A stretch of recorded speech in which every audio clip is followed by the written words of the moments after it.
தாவேக்கா தலைமைக்கு 108 தான் இருக்குது, 107 தான் இருக்குது, ஒன்று ராஜினாமா போக. அப்போ அது தனி மெஜாரிட்டி இல்லை. அந்த அரசை எப்படின்னா காப்பாற்றணும், அது நம்மளால் நடக்கணும், அதனால் நம்மளுக்கு சில ஆதாயம் நடக்கணும், அந்த ஆதாயத்தை வச்சு நம்ம வியாபாரம் பண்ணணும். இவ்வளோ தானே? இப்படி புரிஞ்சுக்கலாமா இதை? நம்ம வந்து எதுவும் அவதூறாக பேசல. நாட்டில் குதிரை வேறு அரசியல் தான் என்ன அப்படின்றத இதுதான் விளக்கம். அவங்களா வராங்க, நாங்கள் சேர்த்துக்கிறோம், நாங்களாம் அவங்கள வாங்கன்னு கூப்பிட்டோம், எங்கள் ஆட்சி எங்கள் தலைவரை பிடிச்சிருக்குது, அதிமுக உண்மையான எதிர்கட்சியாக இல்லை, அதனால் அவங்க கிட்ட வராங்க அப்படின்னு சொல்கிறாங்க. அதை வச்சு அமைச்சர் சொல்கிறாங்க. இந்த அதே மாதிரி ஏன் அவங்க போய் சேரல? ஏன்னா சட்டத்தில் இருக்குது, இந்த மாதிரி போனாங்கன்னா அவங்களோட பதவி ரத்து பண்ணலான்னு சட்டத்தில் இருக்குது. அப்போ சட்டத்துக்கு பயந்து கொஞ்சம் பேர் போயிட்டாங்க. ஆனால் இன்னும் ஒரு சில பேர் சட்டமாவது சட்டப்பையாவது நம்ம அதை பற்றிலாம் கவலைப்படாமல் நமக்கு தெரிஞ்சது ஐயா ஜாலி அப்படின்ற மாதிரி குதிரை பேர் அரசியல் பண்ணுன்ற சொன்னால் அன்புமணி ராமதாஸ் அவர்களுக்கு வர்றது நியாயமான கோவம். இது ஒரு அரசியல் அரைச்சிட்டு இப்போ இருக்கக்கூடிய தலைவர் ஸ்டாலின் அவர்களே போய் நிற்கிறாருன்னு வச்சுக்கோங்களேன். அந்த இடத்துல வந்து அதிமுக 3வது இடம் போச்சு. அதிமுகவுக்கு அந்த தொகுதியில் பெருசாக இல்லை. அங்கே சண்டை வந்து விஜய் அவர்களுக்கும் இனிகோ இறுதிராஜ் அவர்களுக்கும் தான் போட்டி இருக்கு. அந்த இடத்துல ஸ்டாலின் அவர்கள் வேட்பாளர். செங்கோட்டையன் பிரிஞ்சு போய் அவ்வளோ பேச்சு பேசினார். எங்கள் எடப்பாடி பழனிசாமியோ இல்லை எங்கள் கட்சி தலைமையில் இருக்கிறவங்களோ விஜய் மீது ரொம்ப வன்மத்தை கக்குனாங்களா? அவர் தனிப்பட்ட வாழ்க்கையில் பிரச்சனை இருக்குது, அவர் வந்து நிறைய விஷயங்கள் பண்ணலை. ஆனால் அவங்க பேசுனதுக்கு தான் நாங்கள் எதிர்வினை பண்ணோம். நாங்கள் என்ன தப்பு பண்ணோம்? 3வது கூட்டணிக்கு வருவாங்க நம்பி ஏமாந்து. ஒன்று விசிலு, இன்னொன்று விவசாயி. அப்போது சீமான் அவர்களே போய் நிற்கிறாருன்னும் போது அந்த விவிஐபி கேண்டிடேட் அந்த தோரணுன்றது கரெக்டாக இருக்கும். தார்மீக அடிப்படையில் கம்யூனிஸ்ட் கட்சி உட்பட இன்னைக்கு கம்யூனிஸ்ட் கட்சி கண்டனம் தெரிவிக்கிறீங்களா, இது தப்பு சொல்கிறீங்களா? அப்படி நீங்கள் சொல்கிறது உண்மையாக இருந்தால் ரெட்டலை தான் ஜெயிச்சுது. அது ரெட்டலை, அது ரெட்டலை கிட்ட தான் இருக்கணும். அதுதான் ஜனநாயகம், அதுதான் மக்கள் முதல்ல சொன்னாங்க. அதே மக்கள் சொன்ன அதே தீர்ப்பு தான் வரணும். அது ஏன்னா அமமுகவுக்கு ஒரு இடத்துல ஓட்டு போட்டிருக்காங்க. குக்கர் ஜெயிக்கணுன்றது மக்களோட தீர்ப்பு. இதை யார் மாற்றுறது? மக்கள் தீர்ப்பை மாற்றுறது என்ன வேலை? வெக்கமா இல்லையா அது பண்ணுறதுக்கு? பதில் எதுவும் இல்லை. அப்படியே அப்புறம் எடப்பாடி அவர் தான் கேட்குறாரு இல்லைங்க. சரி திமுக தான் கேட்டு பதில் சொல்ல, நான் கேட்குறேன் அண்ணா திமுக, நான் முன்னாள் முதலமைச்சர், எனக்காச்சும் பதில் சொல்லுவாங்கண்ணா. அண்ணன் சீமானுக்கு இப்போ என்ன தான் நினைக்கிற நீ பேச மாட்டேன் அப்படின்னு அது வேற மாதிரி இருக்கும். சிக்காக ஆகிடும் சட்டமன்றம். அப்போது அன்புமணி ராமதாஸ் ஒரு விஷயத்த சொல்லியிருக்காரு.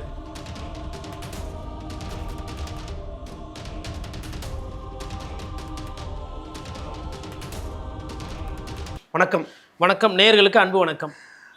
பார்த்துருப்பீங்க, அன்புமணி ராமதாஸ் அவர்கள் ஒரு முக்கியமான ஸ்டேட்மெண்ட்டை கொடுத்துருக்கிறாரு. ஏன்னா அதிமுக அவருடைய சிட்டிங் எம்எல்ஏஸ் 3 பேர் எம்எல்ஏயான 21 நாளில் போய் தாவேக்கால ஜாயின் பண்ணியிருக்கிறாங்க. உங்களை போன்ற பல பத்திரிகையாளர்கள் இது வந்து ஒரு குதிரை பேரம், அப்பட்டமான குதிரை பேரம்னு பேசியிருக்கிறீங்க. எதிர்க்கட்சி தலைவராக இருக்கக்கூடியவங்களும் வந்து பேசியிருக்கிறாங்க. இது குறித்து அன்புமணி பேசுகிற போது இது ரொம்ப தப்பான ஆக்டிவிட்டி, மதுராந்தகத்துக்குள்ள நுழையவே முடியாது அவங்களால, நாங்கள் எல்லாரும் சேர்ந்து பொது வேட்பாளரை நிப்பாத்திடுவோம் அப்படின்னு சொல்லி பேசியிருக்காரு. சட்டத்துக்கு புறம்ப எதுவும் நடக்கலைங்க, சேர்ந்துல என்னங்க தப்பு அப்படின்னு கேட்குறாங்க சில பேர். உங்கள் பார்வை என்ன? அன்புமணியோட ஸ்டேட்மெண்ட் எப்படி பார்க்குறீங்க? அவங்க சட்டப்படி நடக்குதா இல்லையா அப்படின்றதை தாண்டி நம்ம என்ன சொன்னோம், நம்ம என்ன செய்கிறோன்றது முக்கியம். சட்டன்றது 3வது. இப்போது நிறைய பேர் வந்து கிராமத்தில் குடுக்கல் வாங்கல் இருப்பாங்க, ஒரு விஷயத்தை வந்து பேசியிருப்பாங்க. ஆனால் அந்த வார்த்தை தவறுச்சுன்னா கிராமத்தில் இருக்க பெரியவங்க கூப்பிட்டு, எப்பா என்னப்பா பெரிய மனுஷன்னு நினச்சேன், சீப்பாக இருக்கிறிய, இந்த மாதிரி நேற்று ஒன்று பேசினேன், சன்னிதானத்தில் இருக்கும்போது வெளியில் பேசணுமே அன்றைக்கி அந்த பஞ்சாயத்தை வச்சு ஊர் பெரியவங்க முன்னில், ஆனால் நடக்கிறது பார்த்தா சரியில்லையா அப்படின்னும் போது அப்புறம் என்ன பண்ணுவாங்க, சரி இது கோர்ட்டு கேஸுன்னு போனால் தான் இது செட் ஆகும், நீங்கள் போய் போலீஸ் ஸ்டேஷன் போங்கன்னுவாங்க.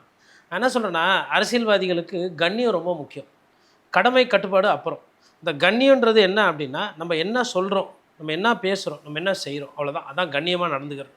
அப்போ அது பிரகாரம் பார்த்தா இவர்கள் செய்வது அருவருப்பான அரசியல். 20 நாளில் நீங்கள் என்ன மாற்றத்தை பார்த்துட்டீங்க, இல்லை என்ன மாற்றத்தை நீங்கள் உருவாக்க முடியும்? சரி, இப்போ நேற்று போய் தாவேக்கால சேர்ந்துட்டீங்க, இன்றைக்கி தேதியில் நீங்கள் யார் எம்எல்ஏவா இல்லையா? இப்போ இன்றைக்கி தேதியில் உங்களோட மக்கள் தொகுதி பிரச்சனையை யார்கிட்ட சொல்லுவாங்க, எந்த கட்சியாக பேசுவாங்க, உங்கள் பதவி நீடிக்குமா நீடிக்காதா? ராஜினாமா பண்ணிட்டீங்க, அவரும் வந்து ஏற்றுக்கிட்டதா சொன்னார், ஆனால் இன்னும் அரசாணை இன்னும் வரலை. அப்போ கிட்டத்தட்ட வேக்கண்ட்டு தான். அப்போ ஓட்டு போட்டு நீங்கள் வேக்கண்ட்டாக வீட்டில் உட்காந்து இருக்கிறதுக்கு அவங்க ஓட்டு போட்டாங்க. அப்போது இது சேவை செய்யணும், மக்களுக்கு முக்கியத்துவம் அப்படின்றதெல்லாம் நான் வந்து கடைசியாக வச்சுக்கிறேன். அவரவர் தனிப்பட்ட லாபத்திற்காகவும் இன்றைக்கி சூழல் இப்படி இருக்கிறதுனால தான் நீங்கள் முடிவு இப்படி எடுக்கிறீங்க. என்ன சூழல்? தாவேக்கா தலைமைக்கு 108 தான் இருக்குது, 107 தான் இருக்குது, ஒன்று ராஜினாமா போக. அப்போ அது தனி மெஜாரிட்டி இல்லை. அந்த அரசை எப்படின்னா காப்பாற்றணும், அது நம்மளால் நடக்கணும், அதனால் நம்மளுக்கு சில ஆதாயம் நடக்கணும், அந்த ஆதாயத்தை வச்சு நம்ம வியாபாரம் பண்ணணும். இவ்வளோ தானே? இப்படி புரிஞ்சுக்கலாமா இதை? நம்ம வந்து எதுவும் அவதூறாக பேசல. நாட்டில் குதிரை பேர அரசியல்னா என்ன அப்படின்றத இதுதான் விளக்கம். அவங்களா வராங்க, நாங்கள் சேர்த்துக்கிறோம், நாங்களாம் அவங்கள வாங்க வாங்கன்னு கூப்பிட்டோம், எங்கள் ஆட்சி எங்கள் தலைவரை பிடிச்சிருக்குது, அதிமுக உண்மையான எதிர்கட்சியாக இல்லை, அதனால அவங்க கிட்ட வராங்க அப்படின்னு சொல்கிறாங்க. அதை வச்சு அமைச்சர் சொல்கிறாங்க. இந்த மாதிரி நிறைய பேர் டிசைனாக புறப்பட்டு வருவீங்கன்னு ஒரு 50 வருஷத்துக்கு முன்னாடியே நீதிமன்றத்துக்குலாம் தெரிஞ்சதுனால தான் அன்றைக்கே வந்து ஆயாராம் கேஸு, அதுக்கப்புறம் supreme court directions, election commission of India rules, elected representatives act அப்படின்னு சட்ட திட்டங்கள், சபாநாயகருக்கு என்ன பவர்ஸ் இருக்குது, கோர்ட்டு வந்து என்னென்ன பண்ணலாம், கோர்ட்டுக்கு என்ன பவர்ஸ் இருக்குது, தேர்தல் ஆணையத்துக்கு என்ன பவர்ஸ் இருக்குது, ஒரு கட்சியினுடைய பைலா என்ன, ஒரு கட்சியினுடைய அரசியல் விதி என்ன, அந்த கட்சி அந்த அரசியல் விதிக்கு கீழே தான் நடக்கணும் அப்படின்லாம் இருக்குது. அதனால் சட்டம் நியாயம் பக்கம் தான் இருக்குது. அதனால் இதில் எந்த பயமும் இல்லை. யார் யாரெல்லாம் சட்டத்தை மீறுறாங்களோ அவங்களுக்கு கண்டிப்பாக பிரச்சனை இருக்குது. இப்போது இவங்க சொல்கிறாங்க 4 பேர் நாங்கள் வந்து மக்களுக்குன்னு. எதுக்கு கொஞ்சம் பேர் போனாங்க, ஓட்டு போட்டாங்க, திருப்பி லெட்ரு கொடுத்து மறுபடியும் வந்து சேர்ந்துட்டாங்க? ஏன்னா சட்டத்தில் இருக்குது, ஒரு காலகட்டத்துக்குள்ளே திரும்பி வந்துட்டாங்க, மனமாற்றம் வந்துச்சுன்னா மன்னிச்சு விட்டுடலாம், அதுக்கு மீது அவர்கள் மீது நடவடிக்கை எடுக்கணும்னு சட்டத்தில் இருக்குது. அதே மாதிரி ஏன் அவங்க போய் சேரலை? ஏன்னா சட்டத்தில் இருக்குது, இந்த மாதிரி போனாங்கன்னா அவங்களோட பதவி ரத்து பண்ணலான்னு சட்டத்தில் இருக்குது. அப்போ சட்டத்துக்கு பயந்து கொஞ்சம் பேர் போயிட்டாங்க. ஆனால் இன்னும் ஒரு சில பேர் சட்டமாவது சட்டப்பையாவது நம்ம அதை பற்றிலாம் கவலைப்படாமல் நமக்கு தெரிஞ்சது ஐயா ஜாலி அப்படின்ற மாதிரி குதிரை பேர் அரசியல் பண்ணுன்றது சொன்னால், அன்புமணி ராமதாஸ் அவர்களுக்கு வர்றது நியாயமான கோவம். அது ஒரு அரசியல் அரைச்சிட்டும், அதில் எந்த விதமான குற்றமும் கிடையாது. இன்ஃபேக்ட் என்ன கேட்டால், இந்த 5 சட்டமன்ற தொகுதி வருது இல்லைங்களா தேர்தலை, இதுக்கு வந்து அன்புமணி ராமதாஸையே ஒரு தலைமையாக ஒரு கமிட்டிக்கு போட்டு அவர்கிட்டே அந்த பொறுப்பை ஒப்படைச்சிருங்க. எப்போ நீங்கள் எல்லாம் அரசியல் கட்சி நடத்துறீங்க, யார் யாருக்கெல்லாம் விஜய் அவர்கள் பண்ணுற இந்த அரசியல் மலிவான அரசியல், மோசமான அரசியல், தவறான எடுத்துக்காட்டு, இது ஃப்ராடுன்றார் அவர். இது யாரெல்லாம் இதை தப்புன்னு நினைக்கிறீங்களோ அவங்கெல்லாம் ஒரு வழி சொல்லுங்கள். நம்ம ஒன்றா உட்காந்து இந்த வரப்போகிற இடைத்தேர்தல் நம்ம சந்திப்போம். பொது வேட்பாளர் நிறுத்துவோன்னு கேட்குறது, அரசியலில் ஏற்பட்ட தப்பை அரசியல் ரீதியாக தான் அதை சரி செய்யணும். இது அரசியல் ரீதியாக ஏற்பட்ட தப்பு, இது கோர்ட்டுக்கு போட்டோம், சபாநாயகர் சொல்லிட்டோம், நீதி வரட்டும், கோர்ட் என்ன சொல்லுறதுலாம் அப்புறம். ஆனால் இடைத்தேர்தல்ன்றது 6 மாதத்துக்குள்ளே வரும். அப்போ 6 மாதத்துக்குள்ளே அந்த இடைத்தேர்தல் வருதுன்னும் போது என்ன கேட்டால் அன்புமணி ராமதாஸ் சொல்கிறது சரி. அதனால் ஒரு பொது வேட்பாளர் போட்டால் என்ன, இன்னும் ஒரு பத்திரிகையாளராக இப்போ என்ன யாருன்னா வந்து இதுக்கு என்ன வியூகம், இது எப்படி பண்ணலான்னு கேட்டால், நான் அது கேண்டிடேட்ஸே யோசிச்சு வச்சிட்டேன் நேற்று நைட்டு, யார் யாரெல்லாம் எங்கே நிற்கணும்னு. யார் ஃபஸ்ட்டு பார்த்தீங்கன்னா திருச்சி கிழக்கு இனிகோ இருதராஜ் அல்ல வேட்பாளர் வந்து இப்போ இருக்கக்கூடிய தலைவர் ஸ்டாலின் அவர்களே போய் நிற்கிறாருன்னு வச்சுக்கோங்களேன். அந்த இடத்துல வந்து அதிமுக 3வது இடம் போச்சு. அதிமுகவுக்கு அந்த தொகுதியில் பெருசாக இல்லை. அங்கே சண்டை வந்து விஜய் அவர்களுக்கும் இனிகோ இருதராஜ் அவர்களுக்கும் தான் போட்டி இருந்து, அந்த இடத்துல ஸ்டாலின் அவர்கள் வேட்பாளர். இப்போ ஒரு கேள்வி வரும், ஒருவேளை தோத்துட்டா சிக்கலாக போயிடுமே. அரசியலில் பயம்ன்றது இருக்கக்கூடாது. ஃபஸ்ட்டு அரசியலில் பயம் ஆகாது. இன்னொன்று, அரசியலில் வந்து என்ன ரொம்ப முக்கியம்னா அந்த கேல்குலேட்டட் ரிஸ்க் எடுக்கிறீங்களா, அது ரொம்ப முக்கியம். இப்போ இன்னொன்று, திமுக மாதிரி ஒரு கட்சி ஸ்டாலின் அவர்கள் போய் நிற்கிறாருன்னா, நான் அதனால தான் ஃபஸ்ட்டு எடுத்தோன்னே அதனுடைய பாதிப்பை பேசிட்டேன். ஒருவேளை தோத்துட்டா என்ன அப்படின்றத முதல்ல பேசிட்டேன். தோக்கிறதுக்கு வாய்ப்பு வந்து கொஞ்சம் குறைவு. என்ன காரணம் அப்படின்னா, அவருக்கு கொளத்தூரில் ஏற்பட்ட பின்னடைவுனால ஒரு சிம்பத்தி வேவ் வந்திருக்கு. பாவம், அவர் என்ன தப்பு பண்ணார், கொளத்தூர் மக்களுக்கு என்ன செய்யலை, அவ்வளவும் செஞ்சு ஏன் இப்படி தோக்கடிச்சிங்க, யாரை எதிர்த்து ஜெயிக்க வச்சுருக்கிறீங்க, இவர் விஎஸ் பாபு என்ன பண்ணார், ஸ்டாலின் என்ன பண்ணார் அப்படின்ற மாதிரி ஒரு பேசு பொருளாக வருது. இன்னொன்று, இப்போது திருச்சியில் வந்து விஜய் நிற்கலை, இப்போ வேற ஒரு வேட்பாளர் நிற்க போகிறார். அப்போ விஜய் அங்கே நிற்கலை, இன்னொன்று ஸ்டாலினே இங்கே போய் நிற்கிறாரு, இன்னொன்று பொது வேட்பாளர் மாதிரி பார்க்குறீங்க. ஏன்னா இடைத்தேர்தல் எல்லாம் ஒன்று. ஏன்னா இது நடக்கிறது லாட்ரி குடும்பம் ஒருத்தங்க குதிரை பேர் அரசியல் பண்ணுதுன்னு குற்றச்சாட்டு அதிமுக தொண்டர்கள் வெம்புறாங்க. அவங்க என்ன கேட்குறாங்கன்னா, திமுக எனக்கு எதிரிக்கு தகுதி வேணும். தகுதி இருக்கா திமுகவுக்கு? அதிமுக எதிர்க்கிற தகுதி இருக்குது. அதிமுகவுக்கு திமுக எதிர்க்கிற தகுதி இருக்கா? இருக்குது. ஆனால் நாங்கள் அதிமுக தாவேக்காக்கு என்ன துரோகம் செஞ்சோம்? அவங்க கேட்குற வார்த்தை, தொண்டர்கள் கேட்குற வார்த்தை. நான் கட்சி ஆளுமைகள் எடப்பாடி பழனிசாமி, வேலுமணி அவர்கள், சி வி சண்முகம் அதுக்குள்ளெல்லாம் போல நிறைய தொண்டர்கள்கிட்ட பார்க்கும்போது அவங்க என்ன சொன்னாங்கன்னா, நாங்கள் தமிழக வெற்றி கழகத்துக்கோ இல்லை ஜோசப் விஜய்க்கோ நாங்கள் என்ன துரோகம் செஞ்சோம்? கரூரில் அவங்க பிரச்சனை இருந்தப்போ கூட இருந்தது யார்? சப்போர்ட் பண்ணது யார்? செங்கோட்டையன் பிரிஞ்சு போய் அவ்வளோ பேச்சு பேசினார். எங்கள் எடப்பாடி பழனிசாமியோ இல்லை எங்கள் கட்சி தலைமையில் இருக்கிறவங்களோ விஜய் மீது ரொம்ப வன்மத்தை கக்குனாங்களா? அவர் தனிப்பட்ட வாழ்க்கையில் பிரச்சனை இருந்தது, அவர் வந்து நிறைய விஷயங்கள் பண்ணலை. ஆனால் அவங்க பேசுனதுக்கு தான் நாங்கள் எதிர்வினை பண்ணோம். நாங்கள் என்ன தப்பு பண்ணோம்? மூணாவது, கூட்டணிக்கு வருவாங்கன்னு நம்பி ஏமாந்தோம். அதிமுக தாவேக்காக்கு எந்த தப்புமே பண்ணல. இல்லளவும் தாவேக்காவோட அந்த இமேஜோ எதுலையோ கெடுக்கிறதுலையோ இது பண்ணுறதையோ அதிமுக பண்ணலை. ஆனால் தாவேக்கா இன்றைக்கி அதிமுகவுக்கு என்ன பண்ணியிருக்கு? முதுகில் குத்தி இருக்கா இல்லையா? எதில் நின்று சண்டை செய்கிறது வேற, புற வழியாக வந்து முதுகில் குத்துறது என்ன அரசியல்? அப்போ இவங்க துரோகி, அதிமுகவுக்கு தாவேக்கா துரோகி, திமுக எதிரி. ஃபஸ்ட்டு சண்டையில் முடிக்க வேண்டியது துரோகியை தான். அப்புறம் நான் எனக்கு எதிரி கூட எப்படி சண்டை செய்யணும்னு தெரியும். அவங்க யுத்தம் என்ன, அவங்க எப்படி போர் பண்ணுவாங்க, அவங்க என்ன பண்ணுவாங்கன்னு தெரியும். நாங்கள் ஃபஸ்ட்டு துரோகியை பண்ணுறோன்ற அதிமுக தொண்டர்கள் அந்த அந்த பாதைக்கு. அப்போ அதோட இதை சேர்த்து பார்க்கும்போது என்னன்னா, முன்னாள் முதலமைச்சராக இருக்கிறவரை முதலமைச்சர் இன்றைய முதலமைச்சர் தொகுதியில் போய் ரிசைன் பண்ண தொகுதியில் சொல்கிறோம். இரண்டாவது தான் இன்னும் சிறப்பு. இது வந்து என்னோட தனிப்பட்ட கருத்து. நாம் தமிழர் கட்சி அண்ணன் சீமான் அவர் எப்படின்னா, அவர் விஜய் சார் வந்து அவர் பேச்சு அவர் கேட்க மாட்டார், அண்ணன் யார் பேச்சும் கேட்க மாட்டார். அவ்வளோதான் வித்தியாசம் ரெண்டு பேருக்கும். அண்ணனை கூப்பிட்டு நல்ல தமிழ் தேசிய அரசியல் பண்ணுறீங்க, பேசுகிறீங்க, இயற்கைக்குன்னு இருக்கக்கூடிய ஒரே அரசியல்வாதி நீங்கள் தான் இன்றைக்கி தேதியில். ஐயா அன்புமணி ராமதாஸ் கொஞ்சம் பேசுவார், ஐயா பட்டாளி மக்கள் கட்சி ராமதாஸ் அதிகமாக பேசிகிட்டு இருந்தார். இன்றைக்கி அவர் வயது மூப்பு, இன்றைக்கி நதிக்காகவும் நீருக்காகவும் காக்கைக்காகவும் குருவிக்காகவும் பேசக்கூடிய ஒரே அரசியல்வாதின்னு பார்த்தா அண்ணன் நாம் தமிழர் கட்சி சீமான். நீங்கள் வந்து கூட்டணியெல்லாம் போய் சேர மாட்டீங்க, உங்களை பொது வேட்பாளராக ஒரு தொகுதியில் நிறுத்துகிறோம், அம்பாசமுத்திரம் உங்களுக்கு கரெக்டாக வரும். காங்கிரஸ் நின்று தொகுதி, அது காங்கிரஸை திருப்பி கேட்கும். நான் எப்படி அப்படி தான் போனோம். ஏன்னா இப்போ இன்றைக்கி யார் காங்கிரஸ் கூட இருக்கிறது? தாவேக்கா இல்லை, தாவேக்காவே விசிலில் நிற்கிட்டோம். இந்த வாட்டி பார்த்துக்கலாம், விசிலா இல்லை விவசாயியா, நீங்கள் போய் நில்லுங்க. திமுக வேட்பாளர் போடாது, அதிமுக வேட்பாளர் போடாது, நாம் தமிழர் கட்சி தனியாக நிற்கட்டும். இது வந்து நீங்கள் போய் யார்கிட்டையும் பண்ணல, நீங்கள் நின்றுக்கங்க அப்படின்னா ரெண்டாவது வேட்பாளர் சரியா? அவர் ஜெயிக்கிறதுக்கு வெற்றி வாய்ப்பு இருக்குமா இருக்காதா? ஏன்னா எதிர்த்து யாரும் நாம் தமிழர் கட்சி எதிர்த்து யாரும் போட்டு போடல, ரெண்டே கட்சிக்கு நடுவில் தான் போட்டி. ஒன்று விசிலு, இன்னொன்று விவசாயி. அப்போது சீமான் அவர்களே போய் நிற்கிறாருன்னும் போது அந்த விவிஐபி கேண்டிடேட்டை அந்த தோரணுன்றது கரெக்டாக இருக்கும். ஆட்டோமேட்டிக்காக திமுகவும் ஒதுங்கிடுவாங்க, அதிமுகவும் ஒதுங்க. அப்போ ரெண்டு தொகுதி முடிஞ்சு போச்சா? மிச்சம் இருக்கிற 3 தொகுதி இப்போ ரிசைன் பண்ணது இவங்க மரகதம் குமரவேல் செய்யூர், அப்புறம் பெருந்துறை ஈரோடு, இன்னொன்று தாராபுரம்.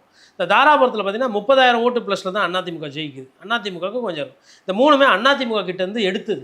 அதாவது அவங்க தான் ஜெயித்தாங்க, அம்பாசமுத்திரம் உட்பட. ஆனால் அம்பாசமுத்திரம் மேபி சீமான் அவர்களுக்கு செட் ஆகும். எனக்கு தோன்றதை என்னோட மனசில் இருக்கிறத நான் சொல்கிறேன். தவறாக இருக்கலாம், சரி நடக்காமல் ஒரு வியூகத்தின் அடிப்படையில். அப்போ இந்த 3 வந்து அதிமுக திருப்பி இந்த 3 தொகுதியில் வந்து மற்ற கட்சி யாரும் வேட்பாளர் போடாமல் தார்மீக அடிப்படையில் கம்யூனிஸ்ட் கட்சி உட்பட, இன்றைக்கி கம்யூனிஸ்ட் கட்சி கண்டனம் தெரிவிக்கிறீங்களா, இது தப்பு சொல்கிறீங்களா? அப்படி நீங்கள் சொல்கிறது உண்மையாக இருந்தால் ரெட்டலை தான் ஜெயிச்சுது. அது ரெட்டலை, அது ரெட்டலை கிட்ட தான் இருக்கணும். அதுதான் ஜனநாயகம், அதுதான் மக்கள் முதல்ல சொன்னாங்க. அதே மக்கள் சொன்ன அதே தீர்ப்பு தான் வரணும். அதுதான் அரசியல்.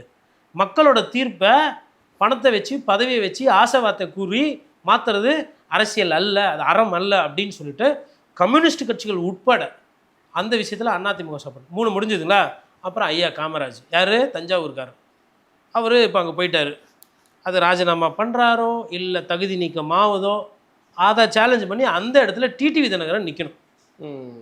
ஏன்னா அமமுகவுக்கு ஒரு இடத்துல ஓட்டு போட்டிருக்காங்க. குக்கர் ஜெயிக்கணுன்றது மக்களோட தீர்ப்பு. இதை யார் மாற்றுறது? மக்கள் தீர்ப்பை மாற்றுறது என்ன வேலை? வெக்கமா இல்லையா அது பண்ணுறதுக்கு? மக்கள் ஓட்டு போடணும்னு இருந்தால் அப்போயே விசிலுக்கு போட்டிருப்பாங்களா? ஏன் குக்கருக்கு போட்டாங்க? குக்கர் மேலே விசில் இதுன்னு தூக்கின்னு போயிட்டா இது என்ன நியாயம் இது? அதனால் என்ன பண்ணணும், டிடிவி தினகரன் திருப்பி களமாடணும். இப்போ நான் சொன்னதெல்லாம் பாருங்கள், 3 பேர் உள்ளே வராங்க ஒரு வேலை ஜெயிச்சா. யாரெல்லாம் உள்ளே வராங்க? ஸ்டாலின், சீமான், டிடிவி. என்ன எப்படி இருக்கும்? பட்டாசு மாதிரி இருக்கும் சட்டமன்றம். எப்படி இருக்கும்? பட்டாசார்ட்டும் இருக்கும். ஐயா விஜய் சார் எப்படி அமைதியாக எப்படி உட்காந்துட்டு இருப்பார் கோட்டு போட்டு. அவங்கெல்லாம் கோட்டுலாம் போட மாட்டாங்க, சொக்கா தான் எல்லாமே, வேட்டி சட்டை சொக்கா. எதிர்கட்சி தலைவர் அப்படின்னும் போது சிஎம் ஏஞ்சிக்குவார். முன்னாள் சிஎம் ஸ்டாலின் கேள்வி கேட்பார், இன்றைக்கி இருக்கிற சிஎம்மை பதில் எதுவும் இல்லை அப்படியே. அப்புறம் எடப்பாடி, ஏங்க அவர் தான் கேட்குறாரு இல்லைங்க, சரி திமுக தான் கேட்டு பதில் சொல்ல, நான் கேட்குறேன் அதிமுக, நான் முன்னாள் முதலமைச்சர், எனக்காச்சும் பதில் சொல்லுவாங்கண்ணா. அண்ணன் சீமானுச்சு, இப்போ என்ன தான் நினைக்கிற நீ, பேச மாட்டேன் அப்படின்னு. அது வேறு மாதிரி இருக்கும், சிக்காயிடும் சட்டமன்றம். அப்போது அன்புமணி ராமதாஸ் ஒரு விஷயத்தை சொல்லியிருக்காரு, அதை அறிவுபூர்வமாக அதில் அரசியலில் அறம் இருக்கான அறம் இருக்குது. பொது வேட்பாளர் நிறுத்தலான்னா அதுக்கு ப்ரொவிஷன்ஸ் இருக்குது. நிறைய தேர்தலில் ஆளுமைகளே வந்துட்டு தன்னுடைய வேட்பாளரை ஒரு நல்ல மனிதர் நிற்கிறாரு அப்படின்னா இது பண்ணிடுவாங்க. இது போல நடந்திருக்கு இந்த மாதிரி தமிழ்நாடு நடந்திருக்கு. உதாரணத்துக்கு நம்ம அரசியல்வாதிகள் வட இந்தியாவில் ஒரு சில நேரத்தில் ரொம்ப இதுக்கு எடுத்துக்காட்டலாம் இருக்குது. அதாவது ஒரு ஒரு அமைச்சரோ ஒரு எம்எல்ஏவோ இருக்கார், ஒரு ரொம்ப பாப்புலரான தலைவர், அவர் இறந்துட்டார்னா அவங்க மனைவி வந்து நிற்கிறாங்கன்னா, அந்த அந்த விதவை அம்மா வந்து நிற்கிறாங்க, கைம்பெண் நிற்கிறாங்கன்னா, அந்த தொகுதியில் நாங்கள் வேட்பாளர் போட மாட்டோம்னு சொல்லிட்டு நிறைய அரசியல் கட்சிகள் பின்னுக்கு போயிருக்கு. ஓகே, ஒரு நல்ல மனிதர், மக்கள் அவரை நேசித்தாங்க, அவருக்கு தான் ஓட்டு போட்டாங்க. அவர் இறந்துட்டாருன்றதுனால அந்த சீட்டு வந்து அவருக்கு இல்லைன்னு இருக்கக்கூடாது. அவர் குடும்பத்தில் யாருன்னா ஒருத்தர் எடுத்து அதை செய்யட்டும், மிச்சம் இருக்கிற 3 வருஷத்துக்கு அந்த சீட்டை அவங்களுக்கே போட்டோம். வட இந்தியாவில் நிறைய வாட்டி இந்த மாதிரி பண்ணிருக்கேன். இப்போ நான் என்ன பார்க்குறேன்னா, நல்ல அரசியல் எங்கன்னா தேடணும், நம்ம எங்கன்னா நடக்காதா, எங்கன்னா கிடைக்காதா, அதை யாரும் பின்பற்ற மாட்டாங்க. அப்படி பார்க்கும்போது பொது வேட்பாளர் போடுறீங்கன்னா உங்களுக்கு என்ன லாபம்னா, இதில் தோற்று போனால் எல்லாருக்கும் தோல்வி. திமுக தோல்வி, அதிமுக தோல்வி, நாம் தமிழர் கட்சி அப்படி எடுத்துக்கலாம். ஓகே, சரி, ஜனநாயகத்தில் வெற்றி தோல்வி சகஜம், அடுத்த வெட்ட வேலையை பார்க்க போகிறீங்க. ஜெயிச்சிட்டிங்கன்னா விஜய் அவர்கள் சொன்ன அரசியல் பண்ணாமல் மாற்று அரசியலில் தப்பாக ஆட்டத்தை ஆடுறாருன்றதுக்கு நீங்கள் எல்லாம் சேர்ந்து கடிவாளம் போட்ட மாதிரி ஆகிடும். இன்னைக்கு வந்து விஜய் அவர்கள் வந்து அரசு, இன்னைக்கு விஜய் வந்து தாவேக்கான்ற ஒரு கட்சி அல்ல, இன்னைக்கு வந்து அது தமிழக அரசு. இப்போ இடைத்தேர்தலில் எப்படியெல்லாம் நீங்கள் நடந்துக்கணுங்களோ, ஆர்கே நகரில் எப்படி அதிமுக தப்பு பண்ணிச்சோ, திருப்பரங்குன்றத்தில் எப்படி திமுக தப்பு பண்ணிச்சோ, நெல்லிக்குப்பத்தில் அன்னைக்கு திமுக எப்படி தப்பு பண்ணிச்சோ, அந்த மாதிரி ஒவ்வொரு இடைத்தேர்தலையும் திமுக அதிமுக எப்படி நீங்கள் தகுதி தத்துவம் பண்ணி ஒரு சில தேர்தலை வந்து இடைத்தேர்தலாக மாற்றுனீங்களோ, அதே அரசியல் அப்படியே சூப்பராக பண்ணுவாங்க தாவேகா. ஏன்னா நீங்கள் பண்ணாத குதிரை பேர் அரசியலை உங்களுக்கே காட்டிட்டாங்க. ஃபஸ்ட்டு கூட்டணி உடைக்கிறது, அப்புறம் ஒரு கட்சியை பழக்கிறது, அதுக்கப்புறம் இங்கேருந்து அங்கே போகிறது, அங்கேருந்து இங்கே வர்றது, இதெல்லாம் பண்ணவங்க அதுக்கும் தயாராக தான் இருக்கிறாங்க, அது செய்வாங்க. அப்படி இருக்கும்போது ஒரு குறைந்தபட்சம் ஒரு மினிமம் ப்ரோக்ராம் வச்சுட்டு, இது கூட்டணியெல்லாம் கிடையாது, பொது வேட்பாளர் அந்தந்த தொகுதி அந்தந்த ஆள் அவங்கவுங்க நிற்கிறாங்க. அப்படி ஒரு சட்டமன்றம் வருதுன்னா, சட்டமன்றத்தில் எடப்பாடி பழனிசாமி இருப்பார், ஸ்டாலின் இருப்பார், சீமான் இருப்பாங்க, டிடிவி இருப்பார். எப்படி இருக்கோ யோசிச்சு பாருங்க அந்த சட்டமன்றம். விஜய் சாருக்கு தலை பிச்சுக்கும், ஐயோ டெய்லி வரணும் போலுதே, இப்போச்சும் ஏதோ ஒரு நாள் சிஎம் கேம் இல்லாமல் இவங்கெல்லாம் டெய்லி மாறி மாறி ரொட்டேஷன் வந்து கேள்வி கேட்பாங்க. கேள்வி தான் கேட்க போகிறாங்க. யாரும் வந்து உங்கள் கட்சியிலேருந்து எம்எல்ஏ தூக்க போகிறதில்ல, நீங்கள் பண்ணுற மாதிரி ஒரு சில கேள்வியெல்லாம் கேட்பாங்க. நாட்டு மக்கள் பிரச்சனை, நலனு, மேகதாது இஷ்யூ. அப்போ அரசியல் வந்து சூடு பிடிக்கும், அருமையாக இருக்கும். இந்த அரசியல் இருக்காது, இந்த குதிரை பேர் அரசியல் அது இதெல்லாம். இனிமேல்ட்டு தொட்டால் எல்லாம் சேர்ந்து நின்று தோற்றுருவோம் பொழுது போக மாட்டாங்க யாரும். அதுக்கப்புறம் நம்ம போய் ராஜினாமா பண்ணிட்டு திருப்பி நின்னா தோற்றுருவோம். ஒரு வாட்டி நீங்கள் தோக்கடிச்சு விட்டிங்கன்னா இந்த மாதிரி இந்த எண்ணமே வராது. ஓகே, கூடு விட்டு கூடு பாயிறது, குதிரை பேர அரசியல், இனோவா காரில் இருட்டில் உட்காந்து கையெழுத்து போடுறது, இதெல்லாம் நடக்காது. மக்கள் ஓட்டு போட்டால் எம்எல்ஏ உங்கள் இஷ்டத்துக்கெல்லாம் நீங்கள் மாற்றக்கூடாதுன்றது தான் அதனுடைய எண்டாகும். அது வெற்றி பெற்றால். தோத்தா நான் சொன்ன மாதிரி இதில் ஆல்ரெடி போயிடுச்சு. இப்போ அந்த எம்எல்ஏ சீட்டு உங்கள் கையை விட்டு போயிடுச்சு அந்த கட்சி. வந்தால் போனஸு, வரலன்னா 42, அதேமாதிரி திமுக 59, கூட ஒன்று வந்தால் 60. நாம் தமிழ் கட்சிக்கு அக்கௌண்ட் கிடையாது. வந்தால் சீமான் அண்ணன் உள்ளே வந்தால் சட்டமன்ற உறுப்பினர் அருமையாக கேள்வி கேட்பார், தமிழ் தேசியம் பேப்பார், பட்டாசாக இருக்கும் சட்டமன்றத்தில். அதே மாதிரி டிடிவி தினகரன் கேட்கவே வேணாம். இந்த சீசனில் டாப் பர்ஃபார்மர் யாருன்னு கேட்டால், ஒன்று டிடிவி தினகரன், 2வது பிரேமலதா விஜயகாந்த். இவங்க 2 பேர் தான். பிரேமலதா விஜயகாந்த் நடுவில் துரந்தர் கிரந்தர்லாம் சொன்னாங்க. ஆனால் அவங்க கேட்குற ஒரு சில கேள்வியெல்லாம் அவங்க மீது நம்ம விமர்சனம் வச்சது என்னன்னா, கூட்டணி உடனே மாறினீங்கன்னு தான் விமர்சனம். ஆனால் அவங்க இப்போ கேட்குறாங்க, எப்போ விஜய் இப்படியெல்லாம் பண்ணுறியே, ஜோசியக்காரரை போய் போடுறியே, இது நல்லா இருக்கா, இதுக்கெல்லாம் பேர் என்ன அப்படின்னு அவங்க கேட்குறாங்க. ரொம்ப அருமையாக இருக்குது. சரி, நியாயமான முறையில் ஒரு என்ன சொல்கிறது, ஒரு அரசியலில் நல்ல கேள்விகள் தரவுகள் கேட்குறது நல்லது. குறிப்பாக இன்னொரு கேள்வி நான் உங்கள்கிட்ட கேட்டு நிறைவுபடுத்த விரும்புகிறேன். நீங்கள் பார்த்துருப்பீங்க, அதிமுகவினுடைய பொதுச் செயலாளர் எடப்பாடி கே பழனிசாமி அவர்களை மீண்டும் நேரடியாக வந்து சந்தித்து நம்ம வந்து சுமூகமாக இருக்கலாம், ஒற்றுமையே பலம், மறப்போம் மன்னிப்போம் அப்படிங்கிற ரீதியில் வந்து எஸ்பி வேலுமணி அவர்கள் போய் மீட் பண்ணியிருக்கிறாருங்கிறத நம்ம பார்க்குறோம். நமது அம்மா இதழிலையும் எடப்பாடி கே பழனிசாமி மற்றும் எஸ்பி வேலுமணி நிறுவனர்கள் பேர் வந்து இடம்பெற்றிருக்கிறத நம்ம பார்க்க முடிகிறது. இன்னும் சிவி சண்முகம் ஐயா மட்டும்தான் இன்னும் வரலன்னு சொல்கிறாங்க. எடப்பாடியினுடைய கை மீண்டும் ஓங்கி இருக்கிறதா, மீண்டும் ஒற்றுமைக்கு அவர் ஒருத்தர் தான் வழி இல்லைன்னு சொல்லி வந்திருக்கிறாங்களா, அதிமுக வலிமை அடைகிறதா? உங்கள் பார்வை என்ன? அதிமுக வந்து வலிமை அடையுதோ இருக்குதோ இல்லையோ, சிதையாமல் இருந்தால் போதும் இருக்கிறது. அப்படி பார்க்கும்போது இன்றைக்கி வந்து இப்போ எஸ்கி சுப்பையா ஒரு 3-4 பேர் போனதெல்லாம் அது ஒரு மைனஸ் தான். நம்ம அதெல்லாம் வெள்ளமலை நடராஜன் வந்து இன்னைக்கு காலையில் போய் டிவிக்கில் ஜாயின் பண்ணியிருக்காத ஒரு நியூஸ் நம்ம பார்த்தோம். யாருங்க? வெல்லமண்டி நடராஜன் வெல்லமண்டி நடராஜன் தாவேக்கல். தாவேக்கல போய் ஜாயின் பண்ணிருக்காரு. ஓகே. அப்போ வந்து ஓகே. அப்போ அதுதான் நான் சொல்கிறேன். அப்போ திமுக ஒரு சைடு இருக்குது, அதிமுக ஒரு சைடு இருக்குது. ஆனால் தாவேக்கால போய் தொடர்ந்து சேர்ந்து கொண்டு இருக்கிறாங்க. என்ன பிரச்சனைனா இவங்களால சேவை செய்யாமல் இருக்க முடியாது. இப்போ வெல்லமண்டி நடராஜன் அவர்களுக்கு வந்து என்னென்னா, அந்த திருச்சியில் அவரால் சேவை செய்யலைன்னா அவருக்கு சிக்கலாக போயிடும். சார் ஒரு சிலருக்கு இருக்கும், இப்போ காலையில் எழுந்தோன்னே 30 நிமிஷம் தியானம் பண்ணணும், ஒரு சிலருக்கு யோகா பண்ணணும்னு இருக்கும், ஒரு சிலருக்கு கடையை பார்த்தா 8 மணி ஆனால் நம்மன்னு கை அப்படியே டைப் அடிக்கும். ஒவ்வொருத்தரும் ஒவ்வொரு பழக்கமாகி போயிருக்கும். ஒருத்தர் பார்த்தா சீட்டு கட்டு ஆடணும்னு இருக்கும், ஒருத்தர் பிரியாணி பார்த்தா சாப்பிட்றணும் போல இருக்கும். அந்த மாதிரி தாவேக்காக்கு போகிறவங்களோட மனநிலை என்னென்னா, அரசியல் பண்ணணும், வியாபாரம் பண்ணணும், டெண்டர் எடுக்கணும் அப்படிலாம் இல்லை. அந்த மக்களுக்கு சேவை செய்யணும். நம்மளால் எப்படி சேவை செய்யாமல் இருக்கிறது? இப்போ எப்படி தான் நம்மளோட அந்த அந்த அந்த ஆசையை வந்து நிறைவேற்றிக்கிறது? மக்கள் சேவையா மகேசன் சேவை அப்படின்ற அந்த அடிப்படையில் தான் போகிறாங்க. இன்னும் நிறைய பேர் மக்கள் சேவைக்காக போய் சேருவாங்க. ஆனால் என்ன ஒன்று, போய் சேர்றதுக்கு முன்னாடி ஐயா லாட்ரி வியாபாரம் சம்மந்தப்பட்டவங்களெல்லாம் பார்த்துட்டு ஆசி பெற்று விட்டு மக்கள் சேவைக்கு போவாங்க. அதுதான் அது ரூட்டு. ஓகே. இப்போ இது நம்ம இப்படி பேசுகிறோன்னு டக்குன்னு என்ன பண்ணாங்க, எஸ்கி சுப்பையாவா புசி ஆனந்த் அவர்கள் போய் பார்த்துட்டு சேர்ற மாதிரி. அப்போ இதெல்லாம் பார்க்குறாங்க, அவங்களுக்கே தெரியுது இதெல்லாம் விமர்சனம் ஆகுது, எல்லாமே ஆதரவு தான் போகிறாரு, முதலமைச்சர் பேசுவார்னு போட்டால் முதல் போட்ட அமைச்சர் பேசிகிட்டு இருக்கிறாரு அப்படின்றதெல்லாம் பார்த்துட்டு டக்குன்னு என்ன பண்ணுறாங்க, ஸ்டேரிங்கை மாற்றுறாங்க. இப்படி போட்ட துடுப்பு இப்படி போடுறாங்க. இப்போ எஸ்கி சுப்பையா கடைசியாக என்ன பண்ணார், ஆனந்த் அவர்களை போய் பார்த்துட்டு போகிறாரு. உடனே சரி ஆனந்த் அவர்கள்கிட்ட எல்லாம் கேள்வியெல்லாம் கேட்கலான்னு பத்திரிகையாளராக நேற்று போயிருக்காங்க. போனால் எஸ்கி சுப்பையா பேசுவாருன்னு சொல்லிட்டு மாற்றி விட்டு போயிட்டார். அவர் எதுக்கு சொல்கிறேன்னா, இந்த மாற்றம்லாம் பண்ணிகிட்டு இருக்காங்க. இப்போ திருப்பி மறுபடியும் அதிமுக வெல்லமண்டி நடராஜன் ப்ளஸ் இது பார்க்கும்போது எடப்பாடி பழனிசாமி இந்த ரவுண்டில் வெற்றி பெற்று விட்டார். கை ஓங்கிறதுலாம் இல்லை, ஒவ்வொரு ரவுண்டாக, அதாவது தேர்தலில் தோல்வி, கட்சி பிரச்சனையில் வெற்றி, இதுதான் அவரோட அந்த பர்ஃபார்மன்ஸ்னு பார்த்தீங்கன்னா. தேர்தல் வந்தால் தோல்வி, கட்சிக்குள்ள பிரச்சனை அப்படின்னா எடப்பாடி பழனிசாமியோட அந்த ஆளுமை இருக்கு இல்லையா, அந்த ஸ்டேச்சர், அதை வந்து மற்றவங்களை யாராலையும் சேலஞ்ச் பண்ணுது. எடப்பாடி பழனிசாமி ஆஸ் அதிமுக பொதுச் செயலாளர் is undisputed and unchallengeable as of now. CVS ஐயா இன்னும் வரலையே, எஸ்பிவி தான் வந்திருக்கிறாரு, இன்னும் சிவிஎஸ் வரல, விஜயபாஸ்கர் இவங்க அணிலாம் வருது. ஆனால் இவர் கோரிக்கை வச்சதா சொல்கிறாங்க. எஸ்பி வேலுமணி என்ன கோரிக்கை வச்சிருப்பாருன்னு நினைக்கிறீங்க? இல்லை, அவர் வந்து எங்களுக்கெல்லாம் வந்து திருப்பி அந்த என்ன பதவியில் இருந்தோமோ அதை மாவட்ட பதவி கொடுத்துருங்க, நாங்கள் தான் தப்பு செஞ்சிட்டோம், லெட்ரு கொடுத்துட்டோமே அப்படின்ற மாதிரி. இவருக்கு தான் அடம் வந்து ஹார்லிக்ஸ் மாதிரியாச்சா, நான் வளர்கிறேனே மம்மினா காம்ப்ளான் எப்படி குழந்தைகள் அன்றைக்காலதுனா அதே மாதிரி ஐயா எடப்பாடி பழனிசாமி அடம் பிடித்தே தான் அவரோட நிலைப்பாட்டில் அவர் இருப்பார். அவர் என்ன நினைப்பார், நீங்களாம் போவீங்க வருவீங்க நினச்சதுக்கு, அப்போ மற்ற கட்சிக்காரங்களுக்குலாம் எப்போ வாய்ப்பு, அவருமே ரொம்ப நாளாக மாவட்ட செயலராக மாற்றணும்னு ஆசைப்பட்டுக்கிட்டு இருந்தார். ஏன்னா 82 87 மாவட்ட செயலர் ஏதோ. அவரோட எண்ணோட்டம் என்னென்னா 214 2ஆக பகிர்ந்து 100க்கு மேலே மாவட்ட செயலர் வைக்கணுன்றது அவரோட எண்ணமாக இருந்தது. அதை இவங்களாம் பண்ண விடாமல் ரொம்ப நாள் நிப்பாட்டி வச்சுருந்தாங்க. இப்போ அவருக்கு மேபி ஒரு வாய்ப்பு. இப்போ விழுப்புரத்துக்கு வந்து 2 தொகுதி கூட மாவட்ட செயலர் போடலாம். இப்போ கோயம்புத்தூருக்கு வந்து இவர் பெரிய இடத்த கண்ட்ரோலில் வச்சுருந்தார், சிவி சண்முகம் ஒரு பெரிய இடத்த கண்ட்ரோல் வச்சுருந்தார். அப்போ அந்த இடத்துலலாம் வந்து ஒரு மாவட்ட செயலர் தான் 2 மாவட்ட செயலர் போடலாம், இல்லை 2 மாவட்ட செயலர் இருந்த இடத்துல 4 மாவட்ட செயலர் போடுறாங்க, பெரிய மாவட்டம் தான். அந்த மாதிரி கணக்கு கூட அவர் யோசிக்கலாம். அது அவங்க உட்கட்சி பிரச்சனை. பட் இந்த ரவுண்டில் வந்து எடப்பாடி பழனிசாமி கை ஓங்கி விட்டது, அவர் வெற்றி பெற்று விட்டார். திருப்பி இனிமேல்ட்டு பிரச்சனை வருமானா வரும், அந்த தூவானம் இருந்துக்கிட்டே இருக்கும். அது என்னன்னா வந்து தூபம் போட்டுக்கிட்டே இருப்பாங்க.